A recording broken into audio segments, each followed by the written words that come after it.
memang harus di backup.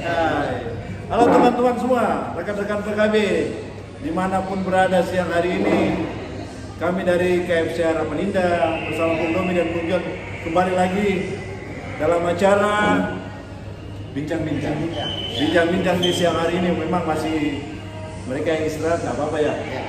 Ya, sambil nonton silakan buka. Sudah dikirim sama Bung Domi, apa namanya itu? Linknya ya? Linknya di masing-masing grup, di sektor, di presbiter apa semua. Terima kasih Bung Domi sudah kirim semuanya. Jadi bisa ditangkap itu ya. Gimana sehat Bung? Sehat puji Tuhan. Saya juga sehat. Kalau tidak mungkin, kalau kita sudah sehat tidak mungkin sini. Ya kita minum dulu. Minum dulu teman-teman, rekan-rekan semua, rekan-rekan PKB ini, karena PKB yang istilahnya sebagai apa, inisiator kan bersama Bung Domi ya. Jadi PKB punya gawe, hostnya lah PKB. Nanti perkat lain yang mau silakan monggo. Ya, enggak apa-apa. Saya membuka diri buat perkat-perkat yang lain ya, untuk apa kita lakukan bincang-bincang, tapi memang pasti apa waktunya yang beda. Ya. PKB Kamis minggu 3 harusnya minggu lalu, cuman karena kita kami telat begitu ya, jadi minggu 4, tapi bulan depan minggu. PKB bisa minggu 1, 2 atau 4, silakan aja. Iya. Atau yang lain. Silakan perkat PKB kalau mau nyusul silakan Pak. Iya. Teman-teman perkat PKB boleh hadir di sini. Boleh hadir di sini. Ruangan ini kosong. Kosong, ruangan ini kosong dan penuh dengan AC yang mantap ini. AC yang bagus banget. Terima kasih KFC Harapan Indah yang telah memfasilitasi kami, khususnya dalam bincang-bincang di siang hari ini bersama Bung Domi dan Bung John dalam topik COVID-19 dan religiusitas. Pandemik COVID-19 dan religiusitas. Ya, silakan Bung tanya mengenai COVID. Kita kembali bertanya lagi. Bung John, jadi waktu pertama kali COVID muncul ya di Wuhan, China, memang kita rakyat Indonesia termasuk pemerintah tentunya memang ada kesan menutup-nutupi ya. Menutup-nutupi bukan berarti mau ditutupin, tapi karena memang itu kan persoalan besar, jadi perlu mempertimbangkan segala sesuatu. Tapi begitu COVID masuk bulan Maret ya tahun 2020 yang lalu, mau tidak mau pemerintah harus mengumumkan karena pemerintah harus mengambil tindakan penyelamatan kebijakan penyelamatan terhadap rakyat yang banyak ini, hampir 200 juta lebih ya. Bung John, terus terang saya sendiri karena saya orang awam dalam konteks penyakit ini ya. COVID itu sebetulnya apa sih? Ya, COVID-19 atau Corona Virus Infection Disease kan tahun 2019 31 Desember mulainya di Wuhan, di China itu ya mulai, dan di Indonesia bulan Maret di mana 2 personal rakyat Indonesia kenakan pada saat itu. Tapi puji Tuhan cepat ditangkap oleh pemerintah dengan segala cara untuk membendung supaya tidak istilahnya membuming ini kan. Sampai saat ini ya mudah-mudahan di akhir-akhir tahun ini mulai menurun. Jadi COVID itu disebabkan oleh SARS-CoV-2. Dan SARS-CoV-2 ada MERS dulu MERS, ada COVID, SARS dulu yang ada dulu. Ya, virusnya sangat mudah bermanifestasi dan berbagai unsur banyak yang terlihat nanti, yang seperti sekarang varian-varian baru muncul, mutasi-mutasi baru muncul dengan bahkan gejala klinis yang kadang-kadang tidak diketahui. Jadi mereka tidak tahu ini gejalanya bagaimana ya, karena kan dia bermutasi. Semakin banyak dikenal sama populasi, semakin banyak juga dia bermutasi ini jadinya. Jadi ada gejala-gejala, saya ulangi lagi ya, gejala-gejala yang COVID itu yang seperti kita ketahui ya, ada di saluran pernapasan, ada di jantung, seperti berdebar-debar, nyeri dada, di saluran pernapasan batu, biasa sesak napas, terus di kulit seperti ruam-ruam, bintik-bintik kemarahan, terus di saraf, di saraf seperti gangguan tidur, pusing. Ya ini mesti diarahkan di step by step ya, di mana kena di mana. Di otot yang sendiri, di pencernaan bagaimana? Muntah, mual, diare. Kadang-kadang lebih banyak mualnya. Terus kemudian nafsu makan, diare, kadang-kadang diare. Jadi Kalau terus ke kadang-kadang pernapasan enggak itu di bisa mencium ya. bagian TAT itu. Oh, TAT. Di TAT mulai ada anosmia dengan ageusia. Ageusia hilang rasa. Hilang rasa ya. Kalau anosmia hilang penciuman, terus kadang sakit menelan, nyeri tenggorokan. Kalau di bagian psikologis atau psikiatri kadang-kadang anksitas, kecemasan dan depresi. Karena penyakit ini yang saya bilang tadi, penyakit seribu wajah. Ya. Istilahnya 1000 face disease ini yang bermanifestasi banyak banget. Banyak dengan entitas dan unsur-unsur dan varian yang apalagi sekarang ada varian baru, dan sebelum ke varian baru saya akan jelaskan. Sekarang dulu kan waktu pada saat pandemi kita mengenal istilah-istilah kan, istilah ODP, orang dalam pemantauan, PDP, pasien dalam pengawasan, terus OTG, orang tanpa gejala dan konfirmasi. Nah, sejak 13 Juli 2020 itu istilah itu mulai dirubah lagi istilahnya. Nah, sekarang di kasus suspek, kasus probable, kasus konfirmasi, kasus kontak erat, terus discarded. Jadi istilahnya sudah berubah sejak 13 Juli 2020. Iya, jadi OTG sama dengan dikatakan di istilah baru itu sebagai kasus konfirmasi. Ada konfirmasi tanpa gejala yang biasa dibilang asimptomatik. Ada yang konfirmasi dengan gejala yang dibilang simptomatik. Itu yang orang biasa bilang sebagai OTG, masyarakat awam atau pemerintah juga pada saat pandemi pertama kali itu dibilang OTG, orang tanpa gejala. Yang dimasukin sekarang istilahnya sebagai kasus konfirmasi. Ada yang bergejala, ada yang tanpa gejala. Dalam penanganannya juga berbeda. Ya, kalau pasien dalam pengawasan atau pasien dalam pemantauan, orang-orang dalam pemantauan masuk juga dalam kasus-kasus kayak kasus probable. Kasus probable adalah kasus suspek dicurigai bahwa dia COVID dan pernah kontak dengan orang yang menderita COVID atau pernah ke daerah yang kasusnya banyak terkontaminasi COVID. Jadi ada transmisi COVID yang di situ banyak. Ya, saya datang dari luar negeri. Sebelum kesini kena COVID umpama, 14 hari sebelumnya saya ada di daerah yang lagi membumi COVID di sana. Saya suspek ini. Ini berbahaya kalau suspek, kalau masuk ke probable. Kalau di kasus probable, dia kasus suspek yang berat, infeksi saluran pernapasan akut yang berat, yang bisa meninggal. Nah, kasus probable ini kadang-kadang terjadi di rumah sakit belum pemeriksaan PCR, real time polymerase chain reaction itu belum diperiksa, pasien sudah meninggal. Ini kadang-kadang dilema antara keluarga pasien dengan rumah sakit. Kadang-kadang itu yang terjadi, marah. Jadi yang di kasus probable kebanyakan itu. Yang kasus probable adalah kasus suspek di mana ya istilahnya yang berat, di mana infeksi saluran pernapasan akut yang berat dan meninggal, tapi belum di pemeriksaan PCR, tapi memang ke arah COVID. Jadi pernah kawan saya dia habis kasus seminar di Amerika, lalu dia pulang ke Salatiga. Dan begitu pulang dalam perjalanan dari Amerika dia udah nggak kuat, tapi dia sampai di Salatiga, entah bagaimana akhirnya memang dia nggak sadar ya, dibawa ke rumah sakit di Semarang karena istrinya kebetulan dokter, jadi tepat ditangani sampai selamat. Akhirnya selamat ya. Jadi harus dikasih inkubator ya. Iya, masuk dia dibuat ventilator ya. Ventilator supaya dia nggak sesak. Jadi itu kebanyakan kasus yang sudah masuk di pneumonia, sudah masuk di infeksi saluran pernapasan akut yang berat. Yang berat kasus berat. Kalau kasus sedang dan menuju ke arah berat kita kan ada rawat. Kalau ringan ke arah sedang kita lihat tuh dia tanpa gejala, yang orang awam biasa bilang OTG, yang sekarang kita bilang kasus konfirmasi asimptomatik tanpa gejala. Nah, karena kita lihat tanpa gejala ini kenapa? Walaupun pemeriksaan real time PCR itu positif, reaktif. Nah, kita lihat reaktif, tapi kita isolasi mandiri, isoman selama 14 hari di rumah.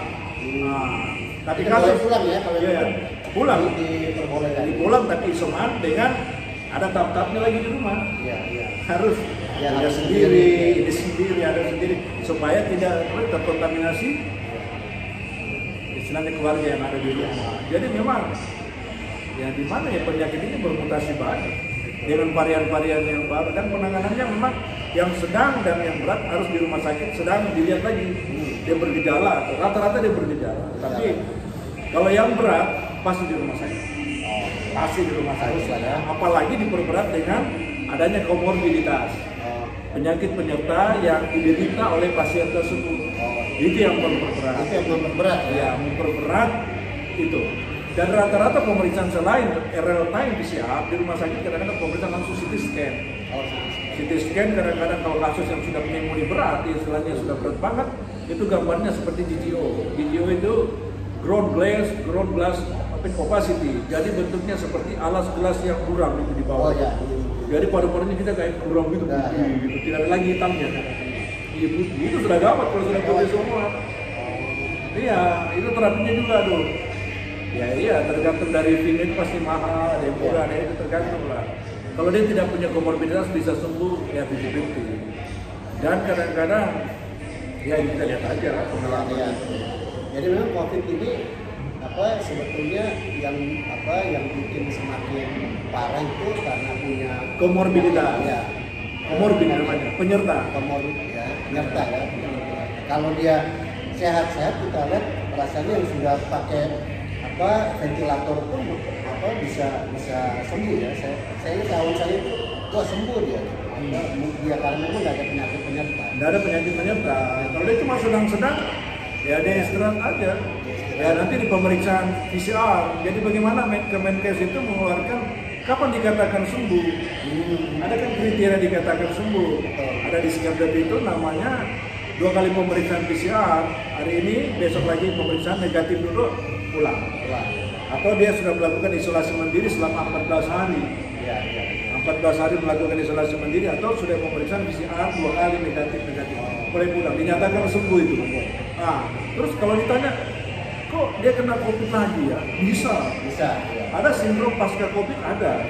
Sindrom pasca COVID itu kadang-kadang mereka yang sudah kena berminggu, sudah sembuh berminggu, berbulan, tapi sudah pulih, kamu lagi.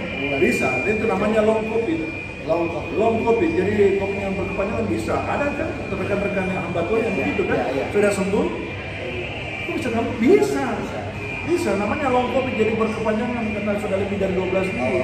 Berkepanjangan terus. Sampai kapan kita tidak tahu, tergantung dari daya tahan tubuh. Rata-rata ringan dengan moderat, sedang aja. Istilahnya mild dengan moderat, ringan dan sedang gejalanya. Dan berat cuma 10-15% menuju ke arah berat. Dan yang menuju ke critical illness itu cuma 5%. Yang long COVID itu, yang sudah sembuh terus kambuh, sembuh beberapa minggu, berbulan terus kena lagi. Kepanjangan itu 5% aja yang masuk ke kritis. Dan biasa sembuh 2-6 minggu sembuh. Long COVID itu, jadi memang di sini gimana ya, tergantung semua lifestyle kita. Dan pemerintah tetap melakukan prokes 5M itu dan 3T, tes tracing itu dengan treatment, dan meningkatkan imunitas masing-masing warganya supaya tetap prokes. Itu selalu. Ya, jadi yang sudah kena COVID bukan berarti nggak bakal kena ya. Karena barangkali apa betul ya? Apa betul kalaupun kena dia imunitasnya udah lebih kuat? Ya. Kalau pertanyaan sampai kapan imunnya terbentuk? Ada yang bilang penelitian sekarang belum mengeluarkan, WHO juga belum mengeluarkan. Ada yang 3 bulan, ada yang 6 bulan, ada yang setahun. Iya. Saya terbentuk tergantung masing-masing orang. Ada yang slow respon, ada yang fast respon, ada yang memang no respon. Tidak ada antibody yang terbentuk itu, tapi pasti ada. Kalau dia 1 bulan, 2 bulan terbentuk antibody, rata-rata 3 bulan. Bisa kena pasca itu? Bisa. Makanya pada saat kita vaksinasi kan dibilang minimal 3 bulan setelah kena COVID baru kita bisa vaksin pada saat itu kan. Kena COVID nggak? Pernah. Bulan berapa kita tanya? Yang penting sudah lewat dari 3 bulan minimal. Ya, gitu. Dan vaksin ini, nah ini dia. Sering orang kan bilang vaksin ini ya. Sering orang bilang vaksin ini kan untuk membunuh COVID ya. dari berbagai sumber yang saya coba ikuti, coba baca, juga coba dengar ya, kajian-kajian para saintis mengatakan memang vaksin ini nggak membunuh COVID.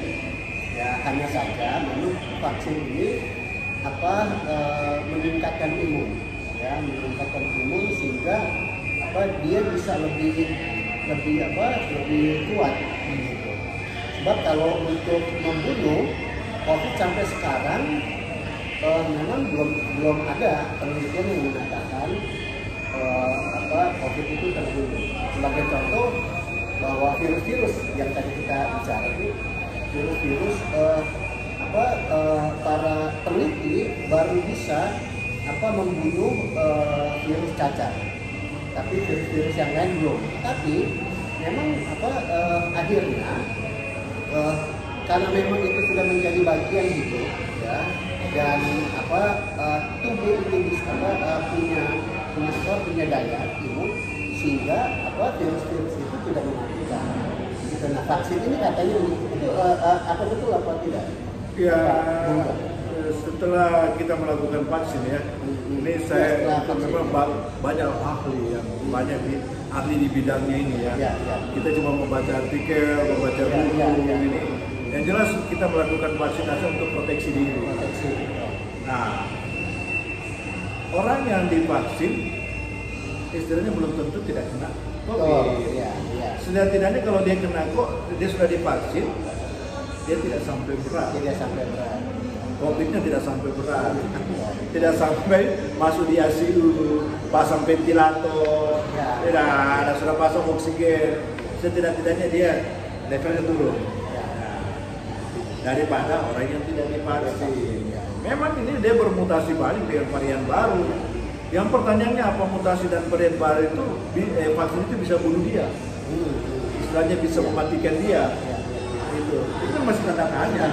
Masih tanda karena varian baru kan vaksin ini bisa. Tapi setidaknya kita berterima kasih ke pemerintah. Terima kasih ke pemerintah yang telah menyiapkan vaksin Sinovac ini. Pro kontra ada. Tapi setidaknya masyarakat sudah divaksin, istilahnya puji Tuhan banget, sudah bisa memproteksi diri. Ada juga yang tidak suka, bermain, tidak ada masalah. Itu memang urusan pribadi masing-masing. Mau divaksin monggo, tidak mau juga monggo. Tapi pemerintah berusaha istilahnya menyelamatkan rakyatnya. Betul. Iya, menyelamatkan rakyatnya dari virus ini memang yang kita tidak tahu kapan berakhirnya. Apakah berakhir 2021? Tanda tanya. Apakah berakhir 2022? Tanda tanya. Kita belum tahu lah. Ini semua lini kenapa? Betul. Semua lini kena. Betul. Bukan cuma sisi lini kesehatan, ekonomi, semua kena semua. Orang terasa sekali dengan ini. Jadi vaksin bukan berarti istilahnya ya tidak ada 100% vaksin. Tidak ada. 60-70% puji Tuhan karena dia bisa memproteksi diri kita. Vaksin apapun. Nah, vaksin juga itu punya efek samping kan? Punya efek samping walaupun ringan. Kita dengar itu vaksin ini bikin begini, vaksin ini bikin begini, ya itu vaksin itu. Tapi kalau kita tidak mempunyai tidak vaksin diri, kita tidak punya proteksi. Jadi rekan-rekan ya, bahwa vaksinasi COVID-19 yang sudah dilakukan oleh pemerintah, yang kita juga sudah ikut ya, itu memang bisa memproteksi diri kita. Ya, membantu memproteksi diri kita sehingga imunitas tubuh kita semakin kuat, sehingga kita bisa lebih kuat lah menghadapi COVID-19. Nah karena itu sudah pasti yang harus kita lakukan adalah memberikan diri kita divaksin. Harus divaksin. Bukan apa-apa karena pertama itu untuk melindungi diri. Kedua, ini penting ya. Ini penting. Kedua adalah kita juga melindungi orang lain. Benar. Jadi itu. Selain kita melindungi diri, melindungi orang lain. Betul bahwa kita seringkali berpikir kan begini, saya mah kuat, nggak apa-apa, gitu ya. Ya kita lupa bahwa barangkali kitanya kuat. Barangkali kita sudah pernah juga kena COVID barangkali. Tapi itu tadi ya. Kalau kita tidak memproteksi diri, kita juga bisa membahayakan orang lain. Bisa. Nah, itu dia. Jadi sekali lagi kami berdua ya mendukung apa yang sudah dilakukan oleh pemerintah dan betul-betul mengharapkan dari rekan-rekan yang belum divaksin untuk berusaha sedemikian rupa memberikan diri kita untuk divaksin. Iya. Gitu. Itu karena itu penting, sekali lagi penting buat kita dan penting buat orang lain. Jadi memang kalau sebelum divaksin pastikan di screening. Ya, pasti di screening. Screening, pada saat di screening kan itu ditanya penyakit-penyakit apa. Ya. Ada penyakit bawaan, ada penyakit autoimun, ada penyakit apa semua. Selama dikontrol dan ada rekomendasi dari dokter yang menangani, tidak ada masalah. Ya. Tetap divaksin. Kadang-kadang kita penuh ketakutan. Saya punya ini, jantung, saya punya rematik, saya punya kanker ini, saya punya penyakit autoimun. Saya nggak mau takut terjadi apa-apa. Melihat berita yang di sana ada yang meninggal, ada yang Itu dia ya, itu kan berita ya, itulah perlunya di screening pada saat sebelum divaksin. Ada meja pertama, meja kedua, meja ketiga, meja keempat. Ya. Itu ya, semua itu bertahap itulah ditanya nanti ada misalnya tatap muka, wawancara di screening itu.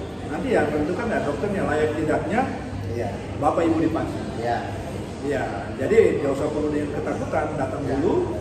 Dan kalau memang tidak layak divaksin pada saat itu memang disuruh pulang dulu. Iya.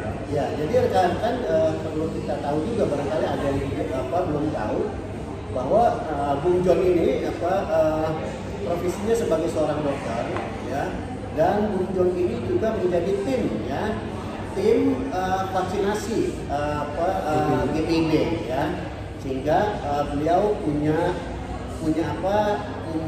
wibawa ya untuk bicara seperti ini. Kenapa? Karena beliau juga bagian dari tim-tim tadi itu ya, pertama, kedua, ketiga, keempat, baru akhirnya bisa diberikan vaksinasi. Kalau tidak, kalau kata dok itu semua tenaga kesehatan, semua itu dokter. Jadi kalau mereka bilang tidak, ya dalam wawancara ya dalam berarti ya dalam screening nggak bisa.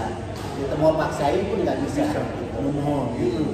Dan kita memang punya etika. Kalau dokter satu bilang tidak bisa, kita tidak bisa. Ya, dalam etika kedokteran kita ada kewajiban yang harus dipatuhi. Etika itu ada kewajiban umum, kewajiban terhadap pasien, kewajiban terhadap teman sejawat, dan kewajiban untuk meningkatkan ilmu.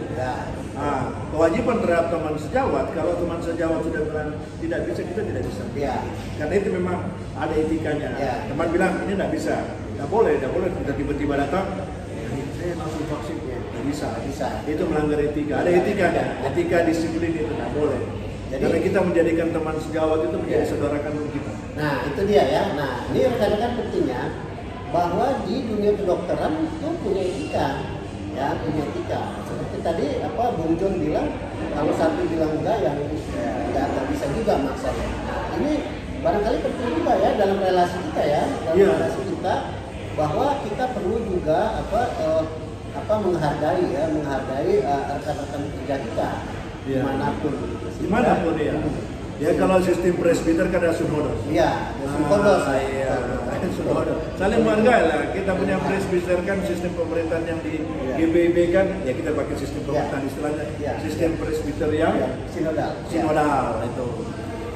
Itu yang synodos lah. Saling memahami, memikirkan bersama, menyimpulkan bersama istilahnya. Itu jadi enak gitu. Jadi barangkali misalnya antara satu dokter dan dokter lain, yang ini barangkali mau langsung ya. Tapi karena periksanya di sini, yang di sini bilang tidak. Dokter yang ini walaupun dia tahu sebetulnya bisa, dia tetap menghargai di sini. Kenapa? Karena ini keputusan yang diambil oleh dokter ini ya, dalam memberikan jalan buat pasiennya. Jadi di sini kita lihat bahwa kita perlu menghargai keputusan orang. Keputusan orang. Bukan cuma ini belajar dari etika kedokteran aja ya.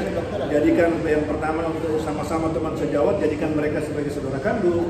Jika ada pasien-pasien yang istilahnya berobat pun ke dia, kita tidak boleh ambil tanpa persetujuan atau harus dibicarakan secara etis. Ya kita bicara berdua ini bagaimana pasien bisa layaknya. Itu pun di tempat tidak boleh ada orang bunga, supaya lebih enak ke keluarga. Mungkin di tempat lain juga begitu. Dalam istilahnya melakukan istilahnya pastoral lah. Ya. Pastoral apa namanya konseling itu pun tidak boleh ada orang dan harus simpan rahasia. Ya. Rahasia jabatan ya. Rahasia jabatan. Kalau berani diumbar itu gawat, pecah ini persekutuan. Ini tuh pecah ini persekutuan ya kita bicara. Tapi kalau bicara dunia kedokteran tidak boleh. Ada etika ada aturan main. Aturan main. Jadi tadi seperti Bung John bilang ya, saya coba belajar dan mengkaitkan ya dalam dunia gereja lah ya, bahwa itu tadi ya, bahwa komunikasi itu menjadi penting. Ya, komunikasi itu menjadi penting, bukan pokoknya sikat aja begitu kan, bukan. Jadi barangkali kita nggak setuju ya, tapi ya ketemu, ngobrol, komunikasi, dialog itu menjadi kita, dari situ kita akan dapat saling pengertian. Kan seperti tadi dokter bilang ada pasien di sini lalu mau datang ke dokter yang lain, ya dokter lain ini saling ngobrol. Saling ngobrol. Ada etika, itu ada komunikasi. Yang jadi mandek ini jadi bumerang ini dalam segala hal karena kita komunikasi kurang. Betul ya. Cara kita berpikir udah kita aja yang benar. Iya, kita seakan-akan kita itu yang salah. Apalagi kalau kita sudah jadi pembesar. Nah, itu dia. Kita jadi persoalan. Padahal di sana itu, di luar sana masih ada yang lebih pintar dari kita. Betul. Iya, kalau dia aja tidak terpilih. Iya, nah. Tidak terpanggil dan terpilih di situ apa ya? Dipanggil dan diutus apa istilahnya? Terpanggil dan terpilih dan terpanggil apa? Terpilih, terpilih dan diutus. Diutus ya, iya.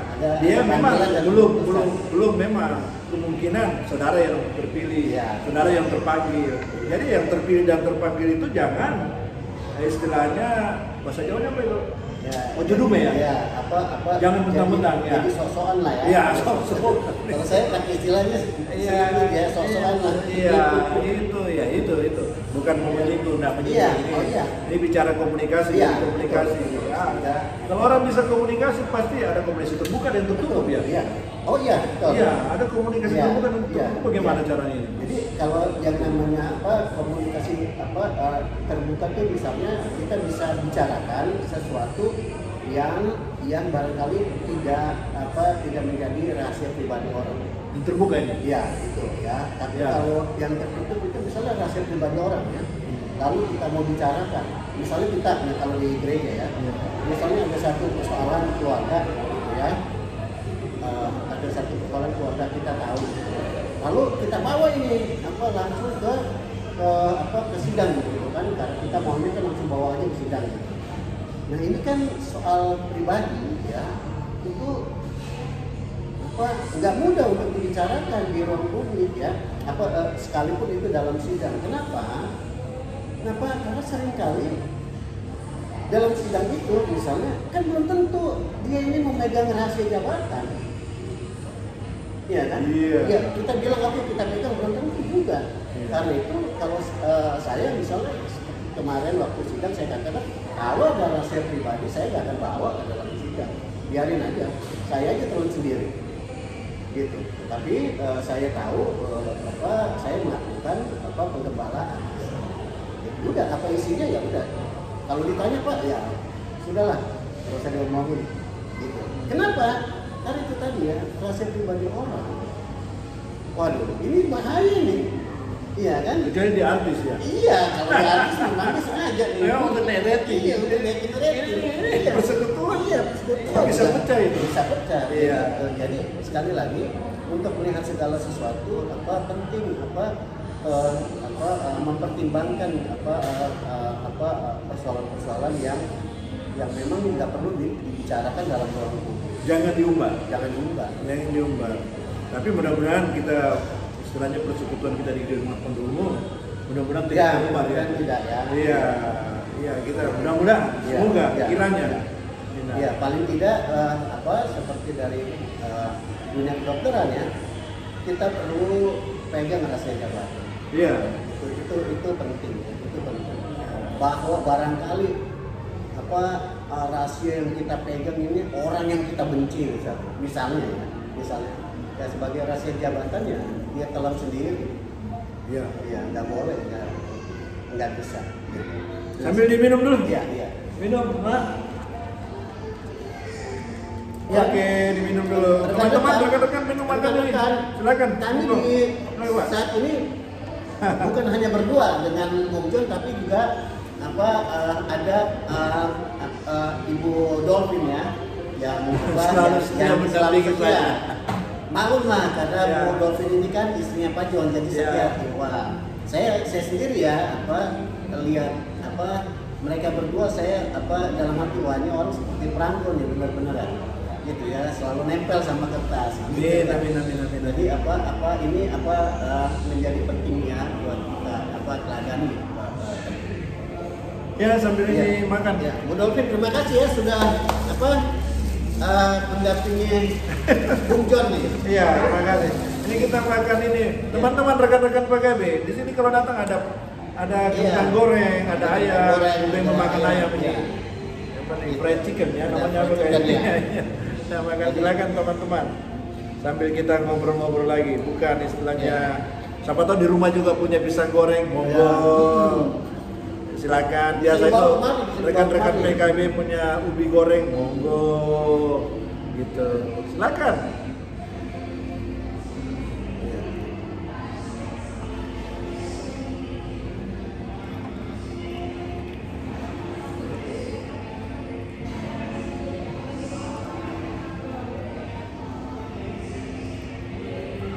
Mudah-mudahan Ibu PKP juga nonton supaya istilahnya memicu mereka untuk berhasrat, berhasrat untuk melakukan ini. Pasti tidak mungkin sempurna awalnya. Jadi kalau memang istilahnya Bung Domi topiknya kita belajar. Kita belajar buka buku lagi. Saya juga masih buka buku. Di dunia medis itu tidak pernah tidak belajar. Tiap hari buka buku. Tiap hari berkembang. Kalau tidak kita ketinggalan. Dan memang harus ikro. Harus ikro. Tidak bisa tidak. Ikro baca. Kalau tidak baca, tidak tahu. Repot kita.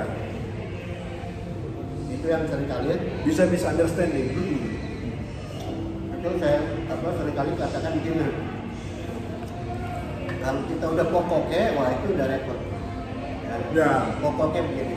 Kenapa kita selalu bilang pokoknya ya karena seringkali kita nggak mengikuti perkembangan pemikiran, perkembangan pengetahuan, di mana pengetahuan itu merubah orang dalam bersikap, dalam wisdom, sehingga dia punya wisdom punya kebijaksanaan untuk melihat sebuah persoalan, gitu.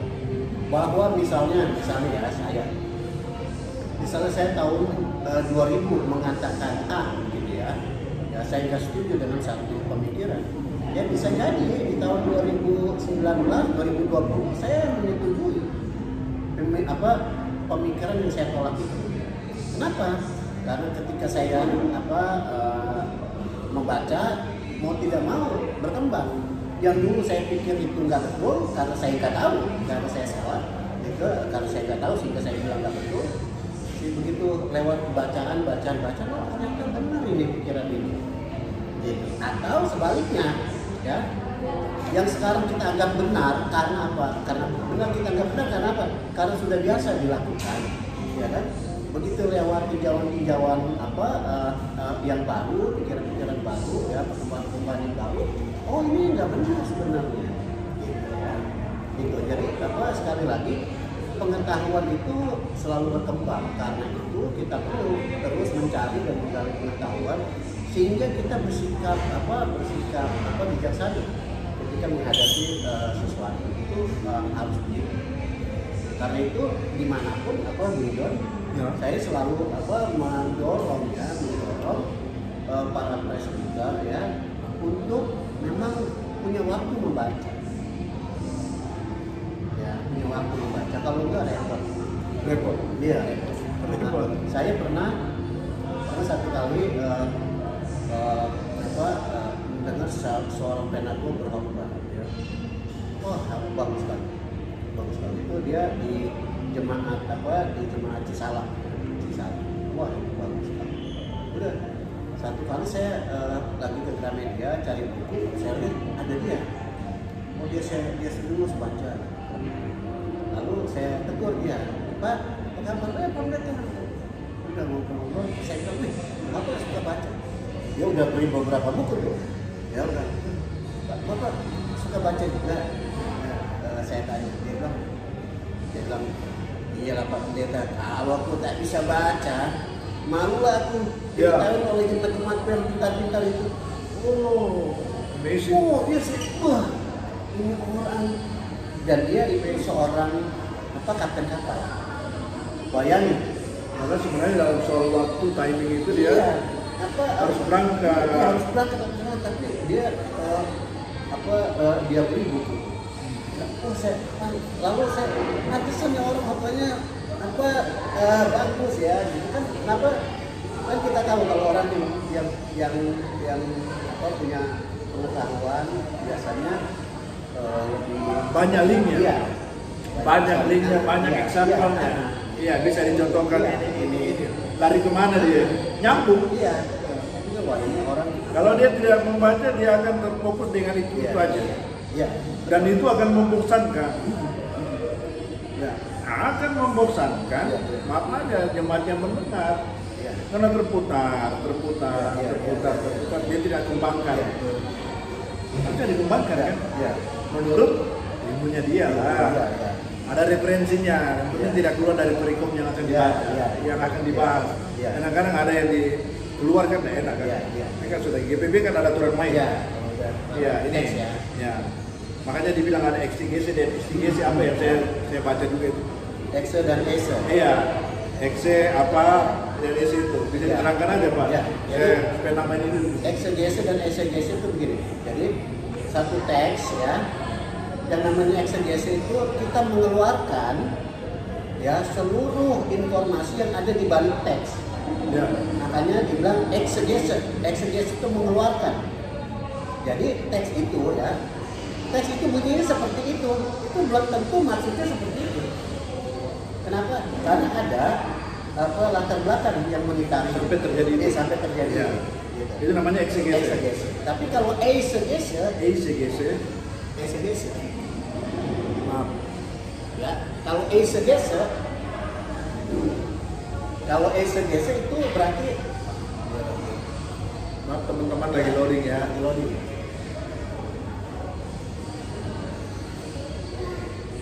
Ya. Kalau esegesi itu memasukkan pikiran kita ke teks. Jadi masukin. Jadi wah karena teks ini cocok dengan apa yang kita pikirin, udah seolah-olah yang kita pikirin itu betul. Seolah-olah firman Tuhan itu. Iya. Nah, pertanyaannya esegesi dan eksegesi. Esegesi dan eksegesi. Eksegesi luar kan? Pemahaman kita kan, luar apa yang telah kita pelajari. Tapi kalau kita ini, apa latar belakang ini yang terjadi sampai ayat ini muncul. Itu tadi pemahaman itu yang kita masuk, pemahaman kita masuk ke dalam itu salah atau benar? Ya nggak benar. Nggak benar. Kenapa? Karena sebetulnya kita bukan mengatakan apa maunya dia.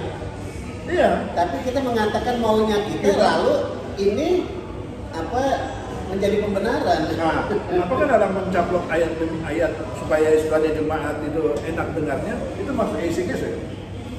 Bisa terjadi supaya jemaat esegesi bukan eksegesi. Bukan esegesi. Ya, contoh ini ya. Misalnya ada teks yang mengatakan begini kan, marilah kepadaku hai kamu yang letih lesu dan beban berat, aku akan memberikan kelegaan bagimu. Ya. Itu kata-kata itu bisa langsung kita, oh iya ini maksudnya orang-orang yang punya masalah datang aja pada Yesus, orang-orang yang sakit datang ke Yesus, orang-orang yang kehilangan harapan datang kepada Yesus. Kata-kata itu memang seolah-olah seperti itu. Lalu kita punya paham, oh iya berarti ini seperti ini. Padahal kalau kita baca, maaf loading lagi. Ya maaf loading. Gak apa-apa ya teman-teman. Ya, mulai lagi ya.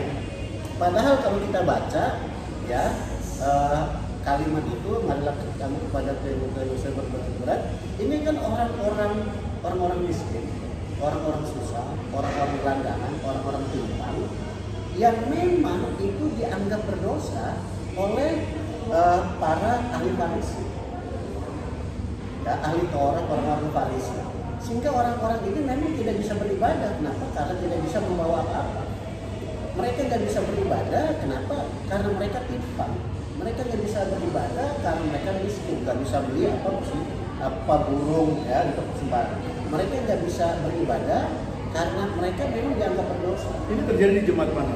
Pada saat ini, keadaan ini. Orang Farisi Di zaman Yesus itu. di zaman Yesus Ya, di daerah. Itu di sekitar pelayanan Yesus. Yesus kan kalau nggak ke Yesus selalu jalan ya, ke Yerusalem, balik lagi ke Galilea. Dia kan selalu Itu aja ya? Iya. Seputar itu aja? Iya, seputar itu aja. Mulai Yesus nggak dari kemana-mana. Samaria, Iya. Dia ada di situ-situ aja. terus ke Iya. sini Yudea. Iya, cuman seputar itu Nazaret, apa, Bethlehem, cuma di situ-situ aja. Ini udah keluar terlalu jauh ya? Oh enggak.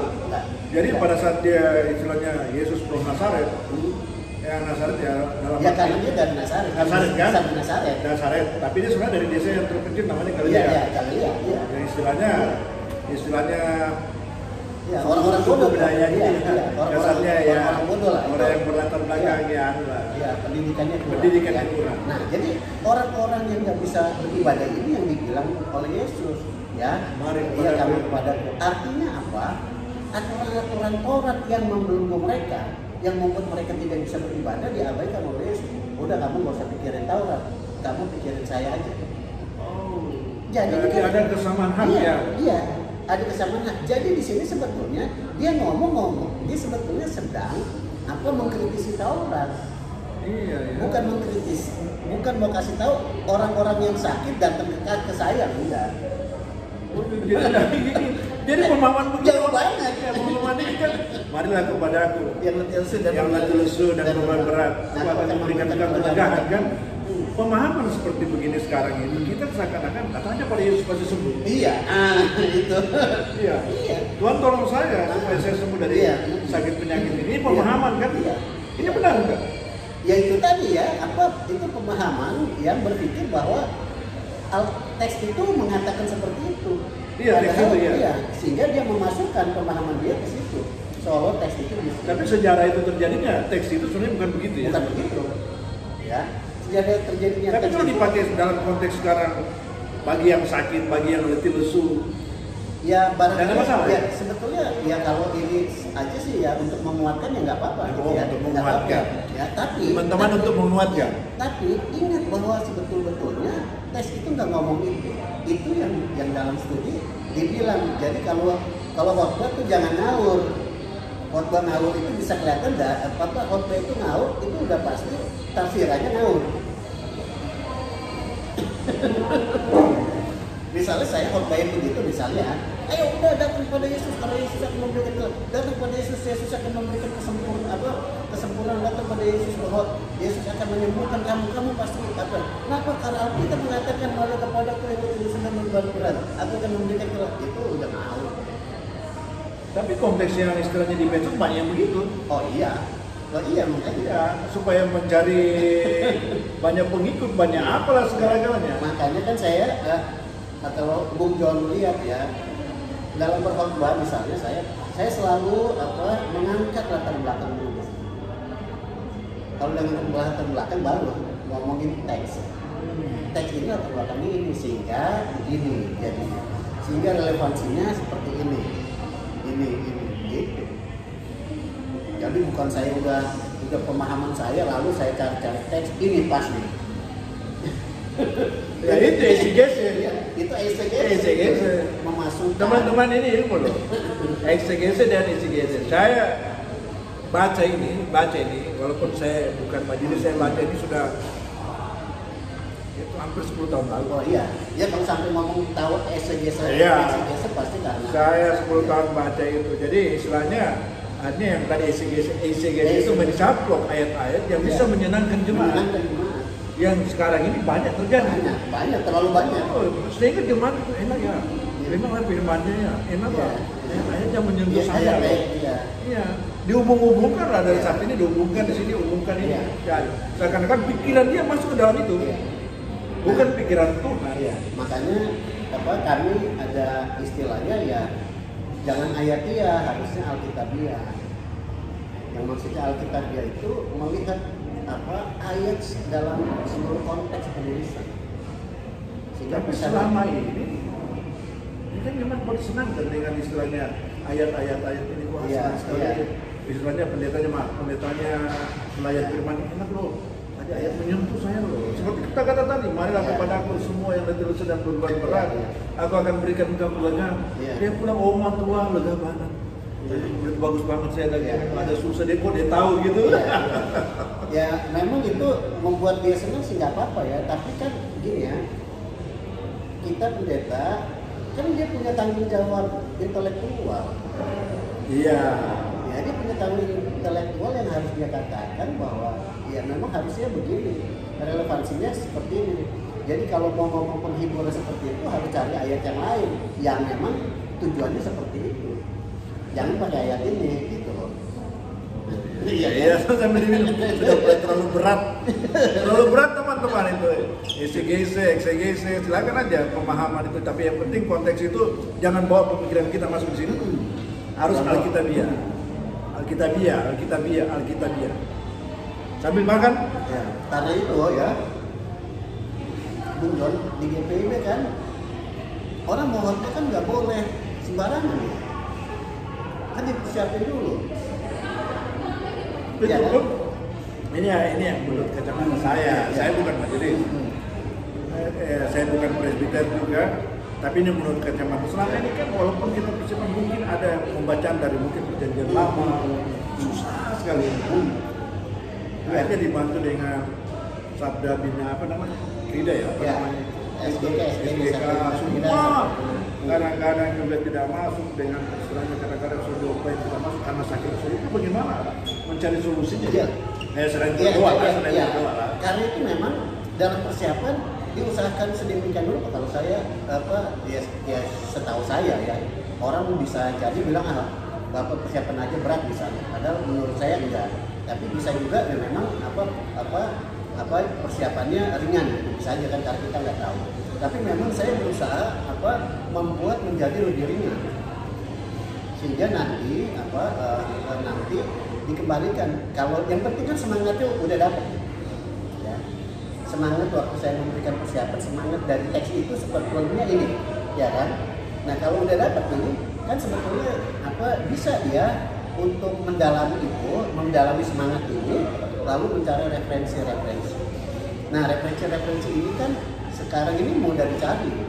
Karena internet. Tapi kalau dia maaf aja, maaf kata, kalau cuma dia minta dari Pak Pendeta itu diterangkan dan terjelaskan gitu, dan dia malas lagi ikro, Nah, ini kalah kabut loh. Ya. Nah makanya dalam setiap persiapan, akhir persiapan pelayanan firman, saya selalu mengatakan begini ya, dan teman-teman presbiter tahu, saya ibu bapak ini dari saya. Ya, ibu bapak ini dari saya, latar belakang ini, dan saya akan berkhotbah seperti ini. Dan itu jadi bagian dari penghayatan saya.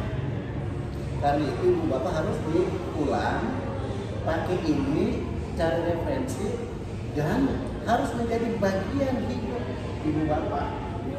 Ya, sebab kalau tidak menjadi bagian hidup ibu bapak, nanti ibu bapak berkhotbah itu tidak sesuai dengan apa yang ibu bapak hayati. Sehingga hanya sekedar tangkap mulut saya, khotbahin, itu nggak jadi, sebetulnya tidak terinternalisasi. Nanti besok-besok begitu ditanya, oh iya ya, memang saya mau gitu. Ya nggak boleh, ya harus menjadi bagian diinternalisasi, dihayati, terintegrasi ya. Sehingga begitu dikhotbahin, khotbah itu menjadi khotbah dia, yang dia pahami, yang mudah-mudahan juga dia hayati. Jadi nggak boleh jadi bebek saya. Ya kan yang tadi Bung John bilang kan sebetulnya jadi bebek tuh. Saya ngomong tinggal diterusin aja. Itu bebek. Kalau bebek nanti besok lupa. Kenapa? Karena tidak masuk sebetulnya. Ya, karena dia tidak teaching. Iya. Gitu. Iya, dia cuma begitu. Iya. Makanya memang dia mungkin barangkali saat ini masukin ini, saat ini dari ini, tapi sudah saya boleh saya amin. Iya. Tuhan memberkati amin terakhir. Iya. Padahal sebenarnya yang tadi itu kan harus dihayati. Iya, harus dihayati. Jadi tangkap semangatnya, baru olah semangat itu, mencari referensi, lalu membaca persoalan dia yang ada, lalu kira-kira kalau kayak gini saya mau khotbah seperti apa, ya kan, dengan ini semua yang juga menjadi bagian dari hidup saya dan yang betul-betul sekarang saya paham. Kalau nggak begitu nanti akan repot itu. Artinya yang kita katakan memang bukan pemahaman kita. Kalau bukan pemahaman kita, nggak akan mempengaruhi kita, nggak akan mempengaruhi pertumbuhan kita, pertumbuhan intelektual juga kan khotbah itu kan sebetulnya bukan hanya pertumbuhan iman, pertumbuhan intelektual juga. Kenapa? Karena itu kan ada ilmunya kan, ada latar belakang, ada ngomong, itu kan intelektual juga. Selain juga akhirnya, oh iya, iman kan gini, oh iya keren ini namanya acara gitu kan. Jadi khotbah itu selain menumbuhkan iman juga menumbuhkan intelektualitas kita. Sebenarnya memperkaya. Oh iya. Kaya banget. Begitu. Karena sebenarnya membaca dengan membaca kan kaya untuk diri sendiri. Iya. Dan juga bisa berbagi dengan orang lain. Iya. Karena itu memang sekali lagi presbiter, kalau bilang presbiter ini tekan-tekan kalau di GPB ya, bukan hanya kalau saya ngomong presbiter ini bukan hanya penatua diaken ya, tapi presbiter pendeta penatua diaken. Iya. Dan mereka kita bertiga harus rajin baca. Kalau enggak repot. Sambil dimakan lagi? Ya, kalau enggak repot. Iya. Harus banyak baca rekan-rekan PKB. Rekan PKB karena kebetulan TV Domaru lagi bicara tentang PKB kan. PKB. PKB ini nggak bisa nanti Yusuf. Iya. Tapi yang nonton kebanyakan PKP kali ini Pak. PKB ya. Saya juga nggak tahu tapi lihat, tapi saya belum lihat. Jadi ya gitu. Nah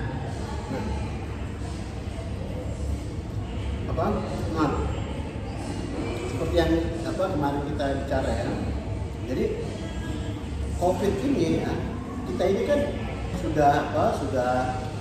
sudah maju lah ya, sudah maju, teknologi sudah maju, internet sudah dari tahun 90-an ya, sebetulnya baru awal-awal 2000-an itu semakin. Kalau dulu internet dan gadget jadi persoalan, Barang mewah. Ya, barang mewah dan orang-orang yang DHF aja. Ya, DHF aja dan juga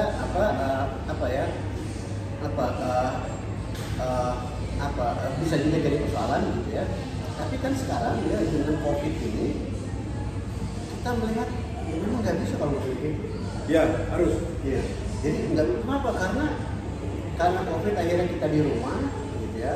Apalagi di awal-awal ya kita harus di rumah, dan karena itu kita tertutup untuk berjumpa dengan yang lain, gitu. Nah, dan akhirnya COVID ini menjadi katalisator ya, katalisator yang mendorong orang untuk betul-betul menghargai teknologi dengan membeli gadget dan segala macam. Nah, yang seperti yang kemarin kita bicara ya, memang di satu sisi memang akhirnya ada sesuatu yang positif di situ. Tapi memang yang jadi persoalan seperti saya katakan bahwa COVID ini ya, kalau kita tidak bersikap kritis melihat keadaan ya, nanti akhirnya kita akan terbentuk sikap egosentris. Ya. Gitu. Kenapa? Karena kita akhirnya hanya pikir diri kita sendiri, ya. Lalu kita merasa nikmat dengan adanya gadget, gitu kan? Dan memang di gadget itu kan sebetulnya hanya pemuasan diri. Di gadget itu hanya pemuasan diri, artinya mau cari informasi untuk diri sendiri. Mau ngomong sama orang lain sebetulnya ngomong untuk diri sendiri. Iya. Gitu ya. Tidak ada wujud nyata. Iya, tidak ada wujud apa-apa. Nah, kalau itu terus menerus ya, dan kita betul-betul di rumah nggak ketemu dengan orang lain, ini bisa berbahaya. Kenapa? Karena kita akan kehilangan sentuhan-sentuhan kemanusiaan. Kalau begini kan ada. Ya, ini kan kita ketemu ya. Jadi gadget ini yang sekarang itu dengan adanya COVID ini berbicara dalam dunia maya ya. Iya, di dunia maya. Dunia maya sekarang dunia yang luring ini sekarang. Luring ini sekarang. Iya. Kita bertemu kan ada lobby. Iya. Lobby sampai bisa di sini Iya. Pak. Ya, lobby lagi. Jadi bisa bertemu. bisa Iya. di sini bisa bicara. Bisa bicara. Gitu ya. Jadi sekali lagi kalau kita hanya di rumah ya, saya bilang ngomong ini bukan berarti jangan di rumah, nanti jangan salah pikir ya. Bahwa ya kita hanya melihat diri kita sendiri sebetulnya, nikmat dengan diri kita sendiri. Dan ini yang beberapa waktu lalu saya pernah tulis di grup WA bahwa kita tidak lagi melihat orang yang kita ajak bicara itu sebagai manusia ya yang ada di balik layar, tapi kita hanya melihat gambar yang ada dalam layar. Wah, itu akan mempengaruhi pikiran orang gitu. Sehingga orang kenapa akhirnya kita tidak punya sentuhan dengan yang di balik layar. Iya, Kita hanya berhubungan dan bersentuhan dengan layar, dan layar ini tetap benda. Sehingga tidak ada sentuhannya. Karena itu ya kita lihat dalam perkembangan karena COVID juga, orang itu mau ngomong apa aja di grup WA, dia marah aja mau ngomong di grup WA, dia mau marah aja ngomong di Facebook misalnya. Padahal grup WA, Facebook itu ruang publik yang bisa semua orang baca. Yang semua orang bisa baca, yang kecuali di Facebook dia bilang cuma untuk pertemanan aja, kan ada situ publik. Iya. Aja teman aja. Iya. Tapi kalau dia close, dia begini cantik apa namanya? Iya. Untuk publik ya semua orang bisa baca. Jadi kita lihat. Jadi kita kenapa kita bisa begitu? Karena sesungguhnya kita sudah dibentuk bahwa ya kita ini bicara dengan screen. Padahal sebetulnya kita bicara dengan satu kelompok orang yang ada di balik screen. Ya, dengan adanya pandemi ini memang ada sisi untung ruginya. Iya. Untung ruginya. Kemarin malam-malam itu saya baru nonton ya satu diskusi yang menarik di Cokro TV yang bicara itu Pendeta Dr. Martin Sinaga itu dari GKPS, dan dia itu ahli ilmu agama di STT Jakarta, dan dia juga mantan salah satu sekretaris eksekutif di gereja-gereja sedunia. Wah, itu keren sekali. Tapi karena dia bicara soal Palestina dan Israel, seolah-olah dia lebih pro Palestina gitu ya. Itu waduh. Itu dimaki-maki oleh orang yang saya yakin nggak tahu apa-apa. Ini pendeta goblok, pendeta tolol, segala macam. Saya bilang bukan diri. Ya. Kenapa dia bisa begitu? Karena dia melihat ini hanya screen. Coba kalau dia nggak melihat screen, ketemu begini, apa bisa bilang Anda ini sesat? Enggak, pasti kalian begini, ya kan? Karena dia tahu dia seorang dokter, sementara dia misalnya nggak tahu apa-apa. Tapi sekalipun dia nggak tahu apa-apa, kalau di screen dia bisa maki-maki orang. Yeah. Kenapa? Karena itu tadi dia tidak melihat apa yang ada di balik. Sehingga dia bisa marah semalu. Nah ini kan sebuah sikap yang tidak dewasa dalam bermedsos. Ya.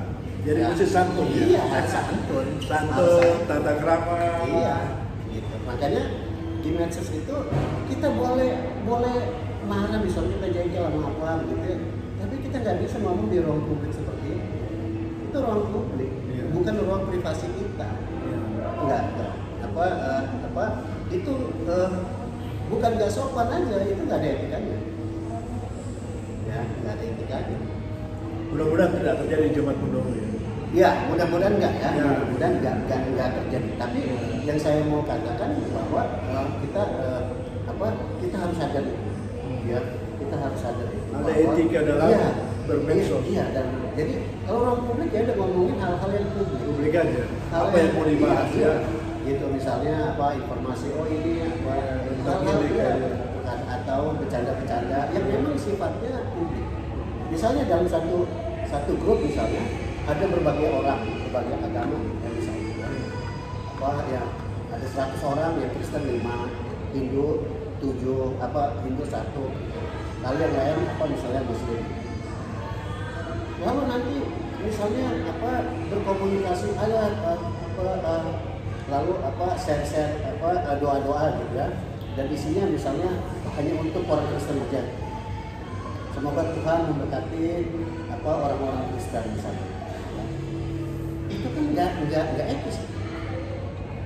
Dalam ruang publik yang bukan hanya orang Kristen aja, lalu share doanya isinya semoga Tuhan Yesus memberkati orang-orang Kristen. Itu nggak etis, ya. Itu dalam bermedsos nggak gitu.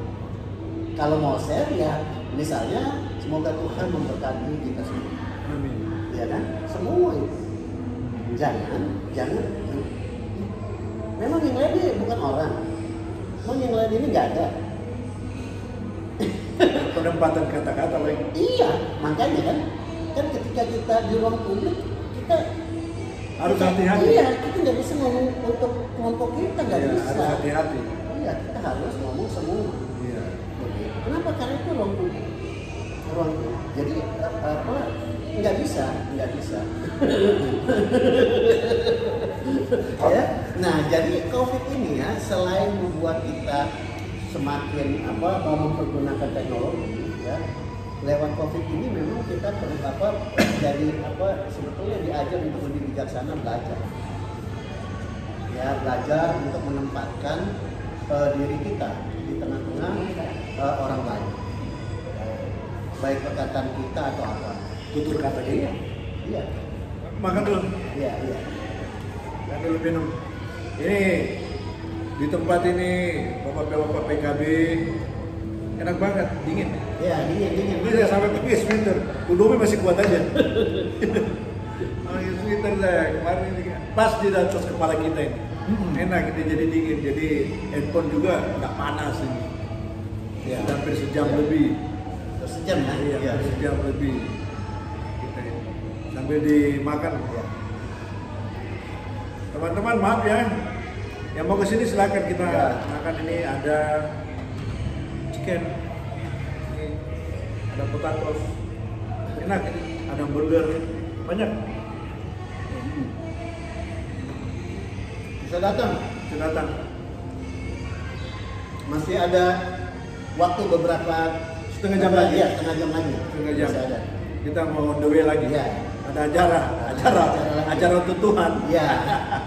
Ada persiapan ya. Persiapan perkawinan warga jemaah sektor 3 kanan.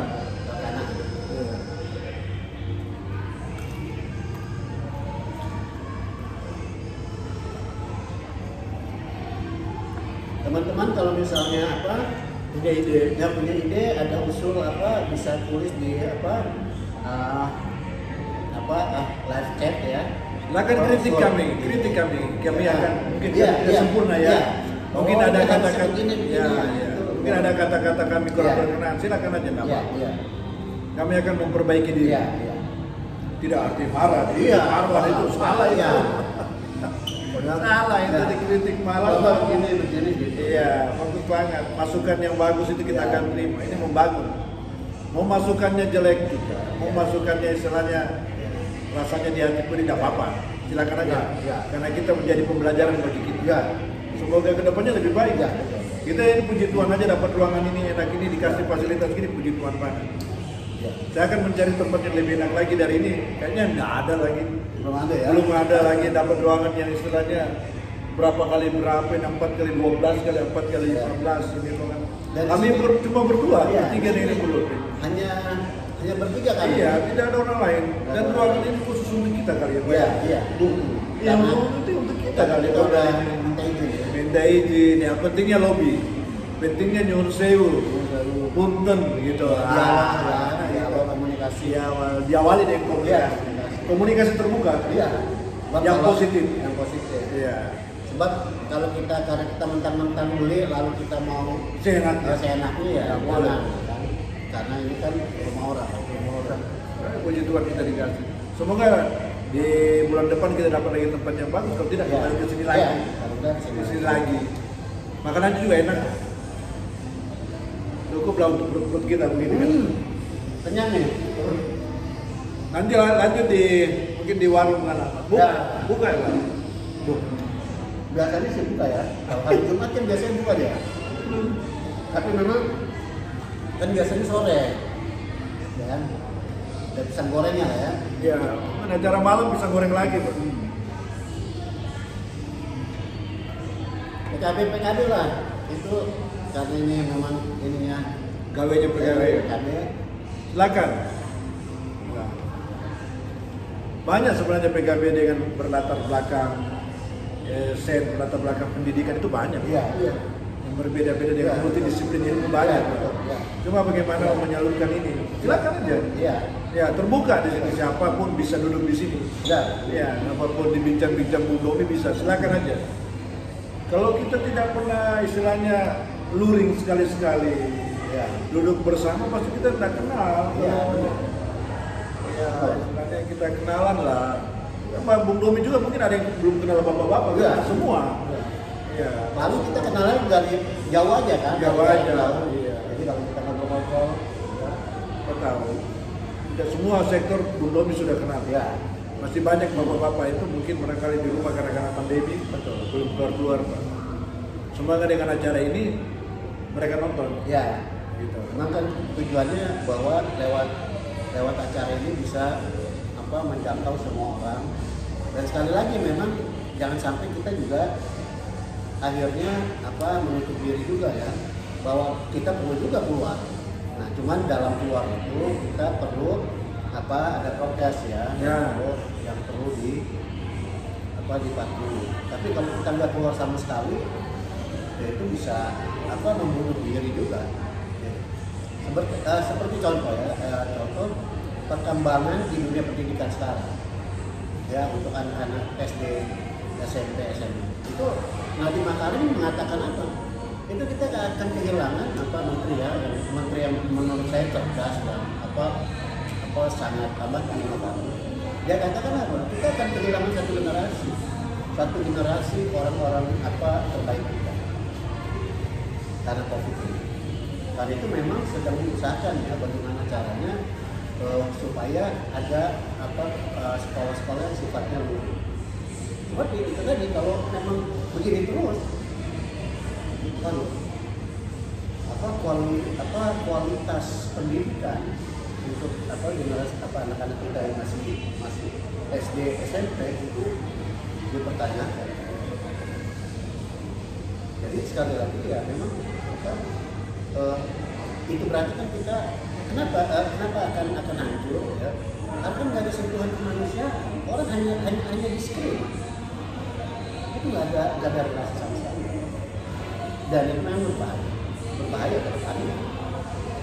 Jadi kalau kita lihat film-film yang sifatnya saintis gitu ya, wah itu jangan kita bilang itu hayalan itu, tapi paling tidak itu imajinasi orang bahwa kalau dunia ini seperti ini kita akan kira-kira bisa jadi hidup akan seperti ini. Apa yang terjadi sekarang kan sebetulnya imajinasi orang-orang, ya orang-orang para pemikir masa lalu yang akhirnya terjadi. Seperti contoh saya mau ke bulan itu imajinasi, ya kan? Tapi akhirnya orang bisa keluar.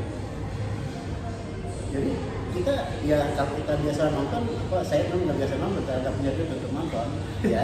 Tapi nonton bincang-bincang Bung Domi aja. Iya. Bagus ini. Iya. Tapi memang kita bisa nonton film-film ini. Ada film yang saya lupa aktornya itu di dalam film itu diceritakan bagaimana manusia yang utuh ya, yang utuh seperti ini kita berhadapan-hadapan dengan manusia cyber. Wah, manusia cyber itu memang bisa dikendalikan.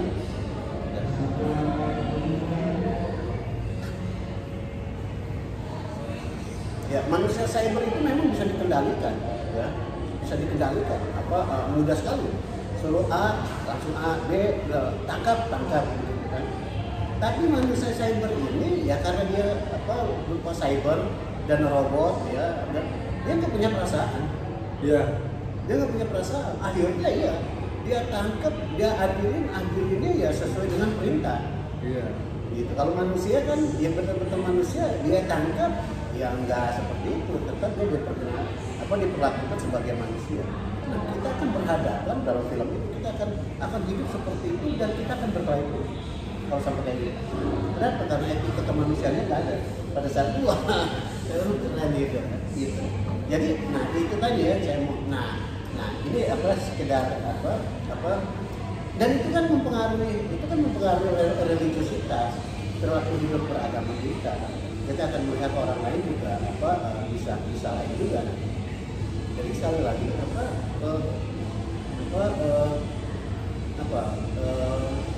barangkali COVID ini ya, kalau buat saya berusaha COVID ini jangan mematikan langkah saya. Ya, sebab mematikan langkah bahaya juga. Tapi pakailah kesempatan COVID ini sebagai peluang. Ya seperti ini kan saya mengambil peluang ini. Ya kan, untuk bicara, ya kan, bersama-sama. Ya bicaranya temanya ini, tapi kita bisa bicara kemana-mana. Atau akhirnya tetap lagi balik lagi ke COVID dan religiositas, ya kan. Jadi maksud saya ya memang penting tuh belajar mencari informasi yang sifatnya kemanusiaan. Jangan ya, barangkali kalau ibu-ibu nonton udah jangan ditonton lah ya, bukannya mau ini ya, nggak usah ditonton tuh sinetron Indonesia tuh, itu nggak ada nilai sastranya, nilai sastranya nggak ada, nilai filsafatnya nggak ada, nggak ngajarin apa-apa. Tapi kan sekarang ikatan cinta. Iya, itu. Tapi membawa rasa. Iya. Nilai sastranya membawa perasaan. Iya, nilai sastranya itu nggak ada. Tergantung siapa yang memandangnya. Menurut penulis ya. Iya. Yang tulis itu bisa menggugah. Iya. Tapi bisa membawa penonton. Iya. Tapi memang ya, Bung Jo, itu ya kalau kita itu nggak sastrawi banget. Itu kan hanya tidak apa yang dia ungkapkan dari si penulis ini. Iya. Dia alami begini. Bisa aja dia curang. Ya itu isi geser. Iya. Betul. Kalau saya melihatnya gini, ini ditulis bukan sebagai sebuah tulisan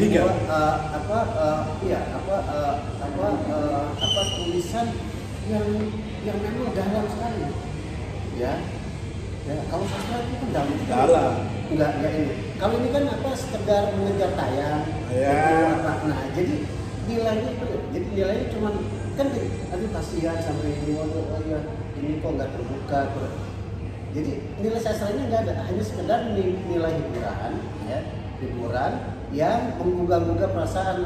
Kok jadinya melankolis ya. Gitu. Tapi PKB banyak yang melankolis kali. Oh. Tapi teman-teman kalau nonton film India ya itu nilai sastranya memang ada juga yang nggak bagus kan. Iya. Tapi yang saya lupa apa lagi itu nilai sastranya jarang sekali. Nah yang begitu yang ditonton sehingga membuat kita gini tidak melankolis tapi membuat hidup ini dalam gitu ya, penghayatan kita tentang hidup ini dalam. Tapi itu yang disajikan. Ya, itu kan kapitalisme tuh. Iya. Kapitalisme kan Itu yang disajikan kapitalisme. Iya. Gitu ya. Tergantung siapa yang memandang ya. Iya. Ini cuma yang bawa. Ini hanya yang bawa ya. Kalau yang mau nonton jangan sampai marah kepada kami, larang jangan gitu ya. Silakan aja. Semua berpulang kepada bapak ibu yang nonton aja. Ini kan cuma yang bawa menurut tidak bersastra banget gitu. Kalau saya ngomong begini, teman-teman, istri saya juga nonton tuh. Iya kan, bukan masa saya bilang. Ini menurut pandangan kami ya, bukan menurut pandangan ya. Kalau yang mau nonton mau kok, udah ada masalah, silakan aja. Gitu kira-kira. Sudah kemana lagi nih? Iya, iya. Kita sudah jam 4. Jam 4 ya. Teman-teman, ini ya sudah jam kita ngobrol-ngobrol ini tentang COVID. Cuma mau mengingatkan lagi teman-teman tentang prokes 5M itu. Dan pemerintah telah mencanangkan 3T juga, itu sudah lama sebenarnya. 5M juga, sekaligus meningkatkan imunitas tubuh kita, lifestyle kita dijaga. Ya, kalau bukan kita siapa lagi? Sehingga nanti ini kan kita pernah dengar juga ini sekarang ini lagi mutasi dan varian-varian baru. Ya. Sekarang varian baru cukup lebih kita tidak kenal dia. Yang saya bilang tadi ya, bermanifestasi banyak banget. Banyak. Jadi hati-hati, tetap prokes.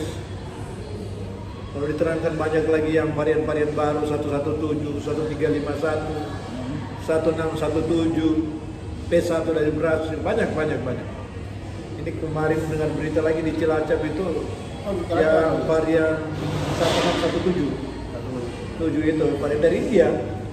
Itu disebut 1617. Iya, varian baru mutasi dari virus corona itu mutasi dari itu karena banyak turunan-turunannya. Nah, sehingga kadang-kadang sekarang WHO mengatakan ini varian minat. Jadi istilahnya dalam pemantauan. Dalam pemantauan ini apa ini sebenarnya? Ya. Ini. Jadi dalam artikel yang saya baca itu mengatakan dalam pemantauan terus ini yang istilahnya varian B1617. Apakah dia sangat menular? Masih tanda tanya. Apakah dia bisa diproteksi dengan tubuh kita? Masih tanda tanya. Jadi teman-teman jaga prokes ya. Istilahnya memakai masker, kemudian kami wawancara ini sudah jaga jarak sama makan sih. Jadi cuci tangan. Ya. Jadi tujuannya teman-teman bahwa biarlah jangan kita perlu tahu COVID-19 ya, pandemi COVID-19 itu memang membuat kita harus berhati-hati. Tapi kita dianjurkan untuk menjaga jarak. Dan memang seringkali juga pandemi COVID-19 ini membuat kita akhirnya terkurung diri. Nah, dan lewat percakapan pada saat ini sebetulnya kita mau mengingatkan bahwa berkurung diri itu baik ya. Tapi jangan sampai akhirnya tanpa kita sadari dengan berkurung diri kita akhirnya menikmati diri kita sendiri.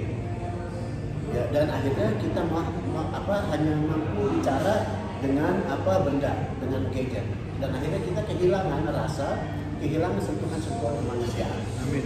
Dan karena itu perlu juga jangan sekali-sekali kita untuk keluar begitu ya, tapi tentu keluar bukan cari tempat-tempat kerumunan. Ya, menghindari kerumunan, menjauhi kerumunan. Tapi keluar untuk paling tidak bertemu dengan kawan, misalnya bisa ngobrol-ngobrol itu dengan tetap menjaga jarak. Gitu ya. Sebab kalau tidak ada dampak-dampak negatif yang lain. Gitu. Kalau teman-teman ibu bapak memang punya hobi berolahraga, gitu ya, barangkali bisa berolahraga juga, keluar lalu berolahraga pakai sepeda. Serang. Ya, kalau saya memang nggak mampu tuh. Saya baru naik sepeda 100 meter aja udah hosa, gitu ya. Tapi artinya kita harus mencari ya cara kegiatan tetap bisa paling tidak bisa ketemu orang sehingga kita lihat bahwa manusia ini kan butuh sentuhan-sentuhan kemanusiaan. Gitu. Jadi sekali lagi makhluk kita ini, manusia kita ini lagi ya. Gara-gara ini baterai mau habis tuh. Baterai mau habis stapel kita juga. Aduh. Teman-teman, saya kira perjumpaan kita sore hari ini sudah sampai di sini. Kita makhluk sosial. Sekali-sekali tidak bisa hidup sendiri, perlu keluar juga kan? Ya, keluar dalam arti sekarang ini berbincang-bincang dengan kondomi boleh. Kita sekali-sekali luring, walaupun ada daring. Banyak yang bapak-bapak PKB yang nonton, silakan sekali-kali lah luring sama-sama kami ini. Jangan kami berdua aja, mungkin ada yang lain-lain. bisa memberikan masukan. Terima kasih yang sudah nonton. Bapak-bapak, ibu-ibu yang sudah nonton, terima kasih.